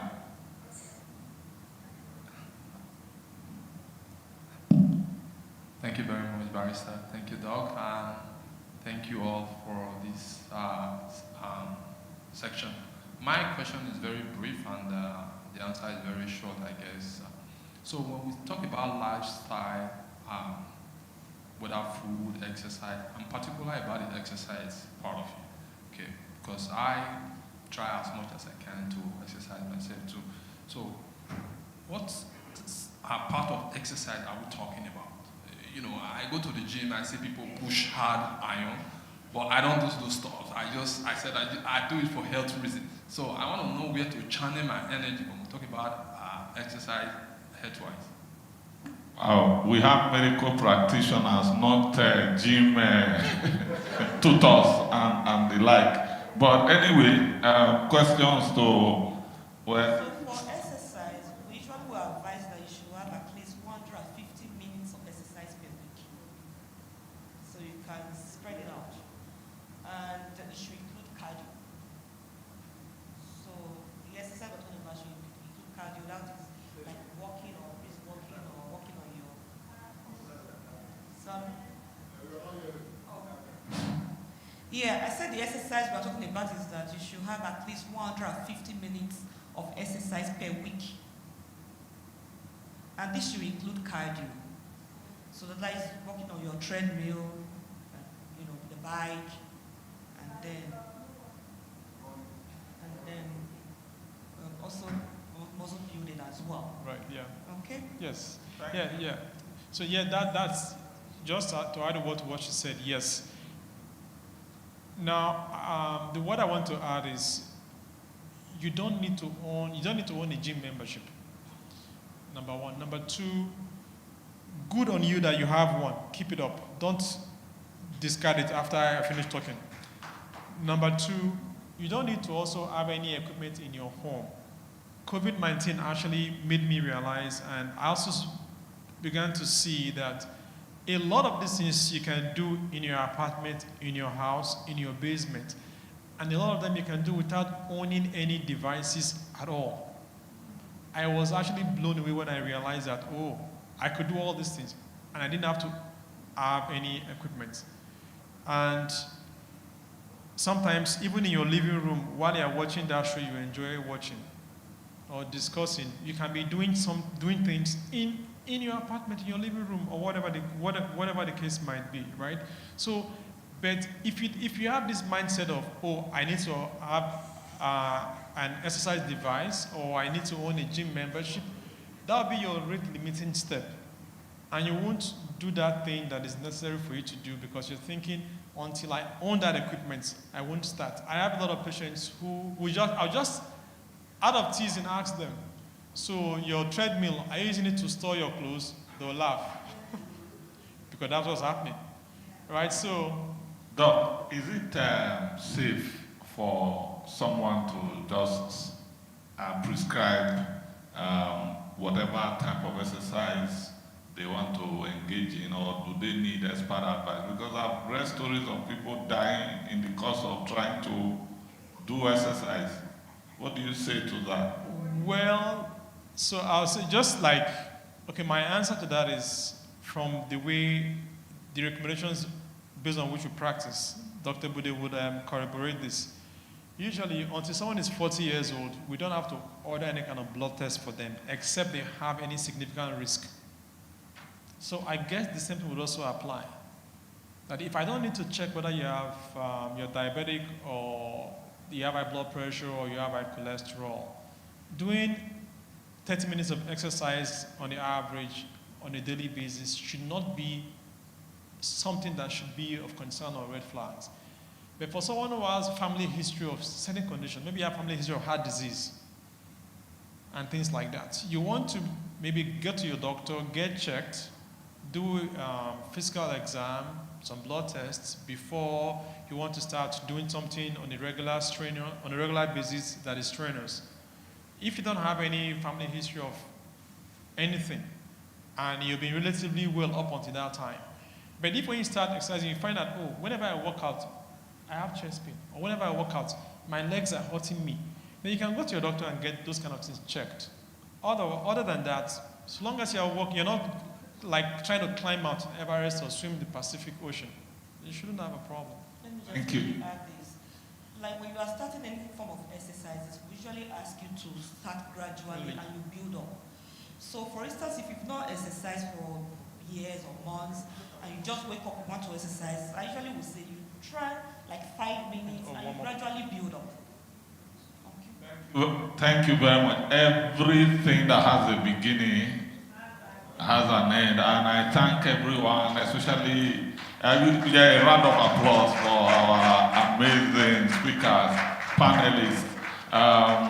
This was brought to you by the Benin League in collaboration with Mount Zion Ministries, and we thank everyone that took time out. I hope you have learned and you are going to take this and apply the lessons.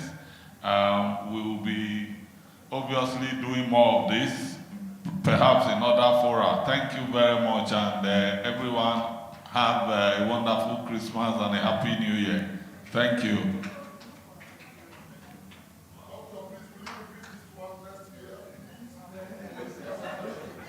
Oliver asked for more. Certainly we will try to do that. Perhaps give it more publicity. Yeah, thank you.